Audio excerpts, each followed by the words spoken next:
As you may know, during the week we had a number of meetings. One of them was with the Attorney General, Mr. Larkin, and I have to say, given the fact that he's one of the top barristers, or was one of the top barristers in the country, and now he's the Attorney General, obviously he knows what he's talking about. Whenever we put the case to him of some of the facts and issues that we had been dealing with and that we had given to the HET, he told us that the information we had was enough to justify the arrests of certain individuals. Now, that's not us talking. We asked him why the HET were telling us that there wasn't enough there to justify arrests of individuals. He says, well, he can't answer that question. But what he can answer is when there's certain things put to him, facts, he can answer yea or nay on them. And everything we were putting to him seemed to be positive, and certainly going by his expression and his opinion, without saying the whole case up front, there is reason there to arrest individuals. Maybe not every one of them, but there's certainly reason there to arrest at least a half a dozen to 10 individuals who were connected with the Kingsmill massacre. Now, we always said there was, and we were laughed at and we were scoffed at and we were told we would get nowhere. And even the HET and them, when they done their inquiry, and fair enough, they done a good enough job as far as it went of collating the information. But they tried to tell us that intelligence is not evidence. That is quite correct. Intelligence is not evidence. But intelligence leads to arrests. And in these incidents, they didn't arrest the individuals in question. We believe now that will change. And we told you. I've been telling you, Lavelle, I've been telling you, Hardy, that sooner or later we would get you into a police station. We may never get you charged. I don't know, that's down to the police. But we'll have done our bit. We will have brought you to account for what you have did in the past.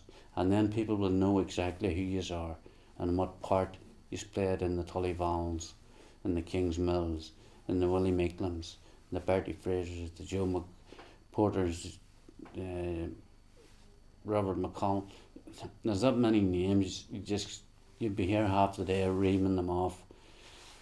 It is now recognised that the same gang were involved in over 100 odd murders, and at long last we are starting to see movement, and it's only through the help of FAIR that they've got it to where it is today.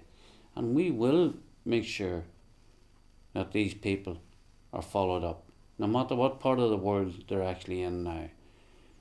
They can be arrested, and they will be arrested by the time we're finished. And the other thing is, we're pulling the Irish government into what's happening as well. People are saying, probably saying, we're going to get the time to do all this. But we have a lot of dedicated people, a lot of volunteers, and a lot of people who believe in what they're doing. The Irish government is accountable for what went on in South Armagh, and in some shape or form they will have to acknowledge that, one way or the other. The IRA want us to go away so they can write the history, not just about their volunteers. They want to write the history where they will demonise. When you see clowns like that Reverend Latimer standing up and shouting, this is our great leader here, the best leader that he's ever met. He either hasn't met too many, or he's a complete fool. But then whenever you mention the fact, oh, by the way, Marty, thanks for the 1.6 million, then you know why he's calling Marty a great leader. The other thing I'd like to address is, I see now everybody and their dog is coming out of the woodwork and talking about Libya and about the money that they should be entitled to. Well, let me say this. We want to see as many people benefiting as possible if Libya does come to tuition. We want as many people as possible to benefit. But to the Police Federation, I have to say this with the greatest respect to you. We sent word a number of years ago to you asking you for names of individuals. He's never even acknowledged us. And now you're coming out and you're pretending that you are doing things for your members. You haven't even lifted the phone. You haven't even had the decency to lift the phone to contact us. You talk about contacting your solicitors in London, H2O. Well, as everybody knows, ourselves has been involved with this from the word go. And if it does happen, FAIR will be to the forefront of it. There'll be nobody coming in and riding rough gunshot over us. It just won't be happening. And we want people to get money. The more people get money, the better. But whatever will be available will be available. There'll be nobody taking priority over anybody else.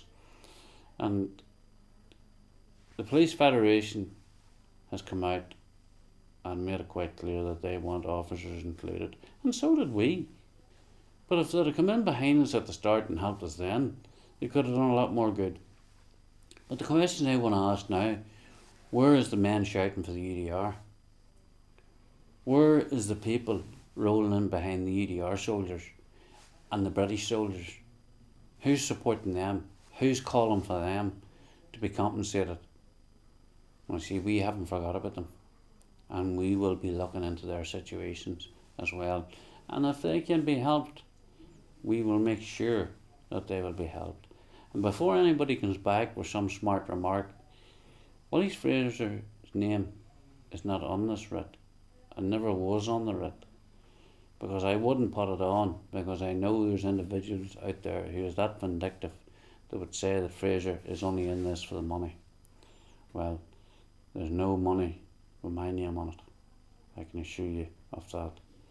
It's for the individuals, the victims who have suffered out over this last 40 odd years, and the more victims we can help, the better. But there'll be nobody jumping the queue. And like I say, let's hear from the UDR, let's hear from the British Army, and let's hear from other organisations out there. But don't try going out over our head and thinking that you're above the organisation and indeed the lawyers that were involved in it, because you're not. We've been there from the word go, we'll be there at the finish up. But going back to the Kingsmills again, Kingsmills, it was admitted in the meeting the other day, it was one of the worst acts of brutality ever carried out in the history of this country.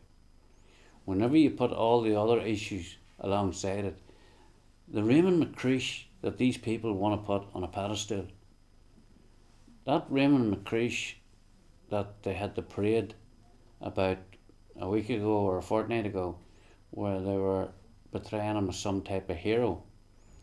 This is the man that was got with a weapon that was used in Tullyvallen. This is the man who tried to murder the neighbours who he was delivering the milk to. This is the man who was involved in Tullyvallen.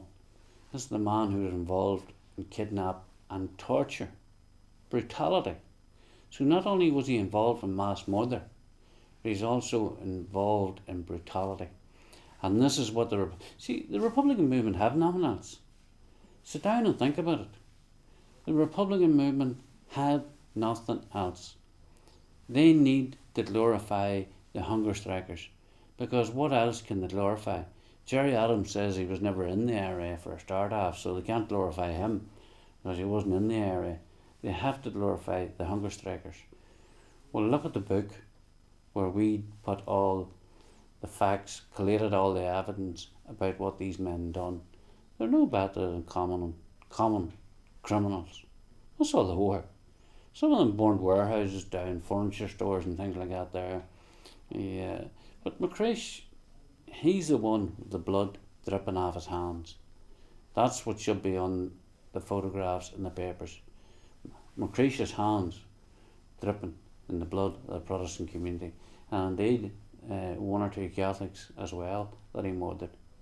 People need to remember there's a lot of good people in South Armagh from the Catholic community as well. But I'm saying this, no point talking about McCreesh, but Quinn and the Herties and the McParns of this world and Lavells and a few other individuals, the law is coming for you at long last. It's took a long time, but it is coming. I can guarantee you of that.